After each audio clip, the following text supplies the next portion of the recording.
going on, guys? So I'm coming to you with a new series. It's going to be called the Fit Nut Shorts, like fitness, nutrition, shorts. So I'll be giving some tips about fitness and nutrition, maybe some mindset tips in there as well, and just tips to stay on track, plan your workouts, plan your nutrition, just everything. So if you have any topics that you want covered, please comment down below so I can answer any questions that you guys have. All right, so let's get into today's topic. I'm gonna go over some nutrition mistakes that I see women make all the time and I have made as well. So of course, before I got into nutrition, I was into fitness, but once I started actually learning about nutrition, oh my gosh, the mistakes, I can't even believe I ate the way I did. So the first mistake I see a lot of people make is thinking that a calorie deficit is all that they need. So I was definitely there. I was like, if I just eat, it doesn't really matter what I eat, calories a calorie, right? Well, no, as most of you probably know, macronutrients, the carbs, protein, and fat in the food, so those all make up calories, is what changes your body composition. So, especially when you are weightlifting, which I hope we are all doing, you need to be eating enough protein to be building your muscles, maintaining your muscles. And then, of course, carbs and fat are important for their own individual roles, carbs being like a good fuel source, good recovery source, and fats are super important for your hormone health, and just keeping you full and satiated. So, so macros are the key to really building that muscle, losing that fat. If you're just eating a calorie deficit, you'll lose weight. But that's where we get the skinny fat, which is where I was. I was definitely thin, I was definitely skinny, but everything that I had on me pretty much, I mean, obviously I had muscle, but majority of it was fat. So that's the skinny fat thing, and you don't get that nice toned appearance that most of us women are looking for. So macros are definitely important. They always say nutrition is 80% and exercise is only 20%.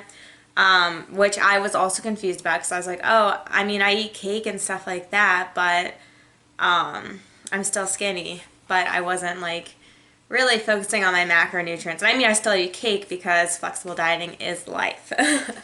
All right, so the next one is that all you need to do is measure food, or even worse, just eyeball the food, and you can just track it that way. So most of the time we will overestimate the amount of food that we'll underestimate. So we'll put a bigger portion on our plate and we'll track it as 4 ounces, but in reality it's 6, 7, 8 ounces. And this is a really good challenge I do with my clients. I'll after a few weeks of tracking and weighing out their food, I'll have them cover up the scale, and then they'll put their guess of whatever they tracked on the scale and then see how close they were.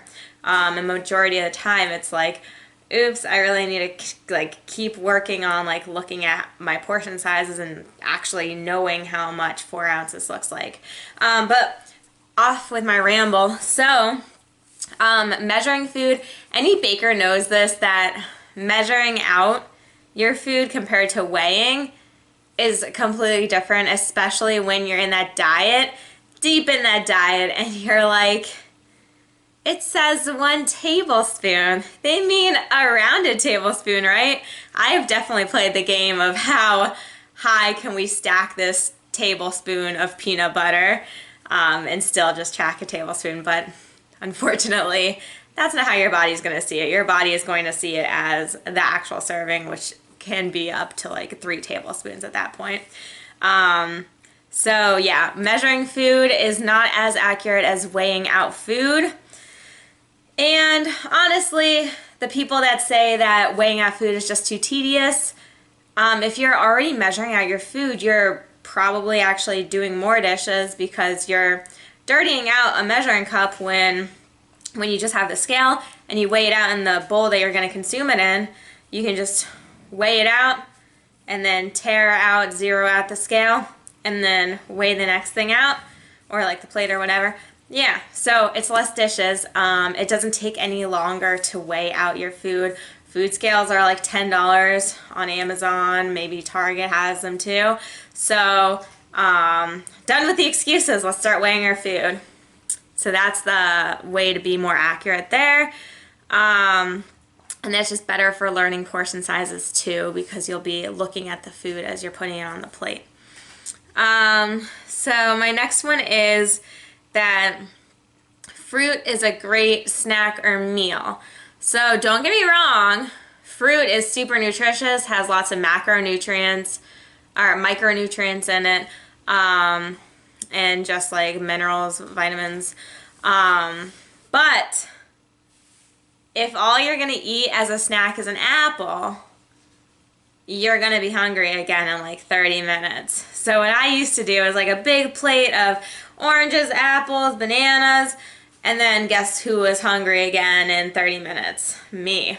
And all you're eating there is pretty much carbs, and that is why your body's not going to feel the fullness, because all you're getting is carbs. So you want to mix your meals, so like having an apple and peanut butter, or an apple and cheese, or apple and nuts, or something, you know, like most of those were carbs and mostly fat.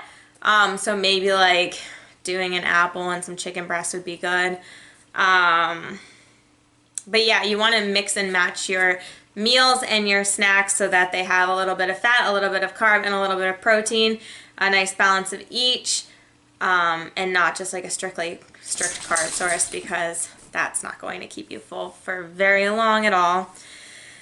All right, the next mistake I see a lot is I did 30 minutes of cardio so I can eat extra today, or like I did so much cardio, I'll eat extra today.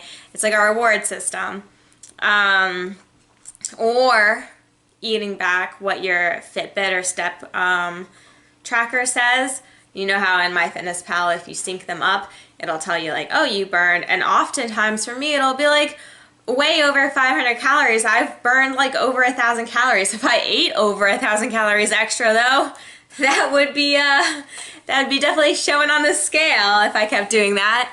But yeah, so I would not do the cardio so that you can eat more and as a reward, because most of the time you're going to, as I said previously with the measuring out food, you're going to overconsume the calories that you're eating. Like you didn't burn as much as the reward that you're having is. So you're already going to be in a surplus with that reward. Also with the cardio machines, the calories are super duper duper inaccurate.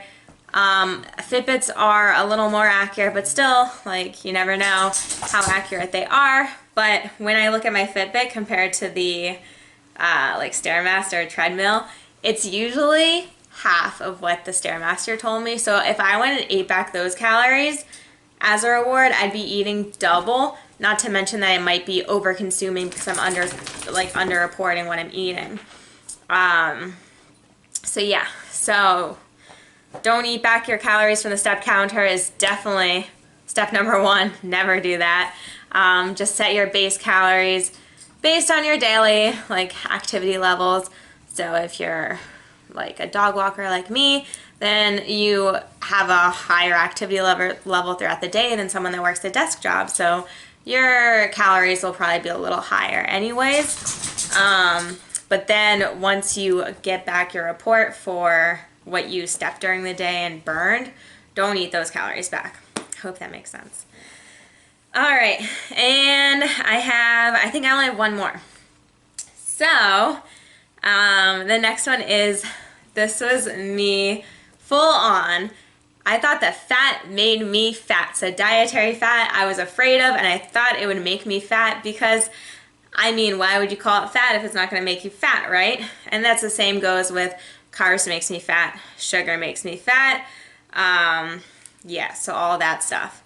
So nothing makes you fat except for a calorie surplus. So just like watching out for our macros and making sure that we're not eating in a surplus if that's not our goal to gain, because that's the thing that's going to make you fat. So of course, like I said, fat has its place. Fat's super important for hormone health and just keeping you running throughout the day and satiated throughout the day. Carbs are super important for your fuel source and your recovery source. And you're honestly not going to recover as well if you do not have carbs in your diet, and you might feel a little more sluggish as well. And then sugars do not make you fat. Sugars are just part of carbs. Now, of course, if you're over consuming calories and sugar is like 200 grams a day, then that might be like adding to what is making you fat. But if you're just eating like 75 grams to 100 grams of sugar, that's not making you fat. It would be whatever else you're eating on top of that, the calorie surplus. And then with this one, I do want to say that some foods might not digest well with you and cause like bloating or inflammation, and that should go down within like a few hours or like a day or two at least. I know for me, oatmeal, and a lot of people, oatmeal doesn't digest super well and it just kind of sits there and it makes me feel a lot more bloated. Same goes for, I love them, Brussels sprouts, and of course a little trick there, if you don't know, don't like roast them whole, cut them up, and it's just a little easier for your system. But I think I was watching Food Network once and they said you just gave us like, they gave them a full Brussels sprout and they're like, you just gave us a fart bomb, because I guess it like the digestion just doesn't work as well. Anyways, so yeah, so some foods might cause like bloating or digestion or bloating or inflammation, or like trouble to digest for you and you're not feeling super well. So if that's the reason that you're like staying away from certain foods, then that's fine. Kind of like an intolerance, or maybe just like eating in moderation, but as long as it's not like because you're fearing it because it's going to make you fat. So I think that's all I have for you guys today. I hope that you enjoyed the first episode of Fit Nut Shorts, and like, comment, subscribe. So let me know if there's anything that you want me covered. I have a few topics in mind that I want to make videos for this series, but just a little something different, something more informative. So yeah, thank you guys for watching, and I will see you guys next time.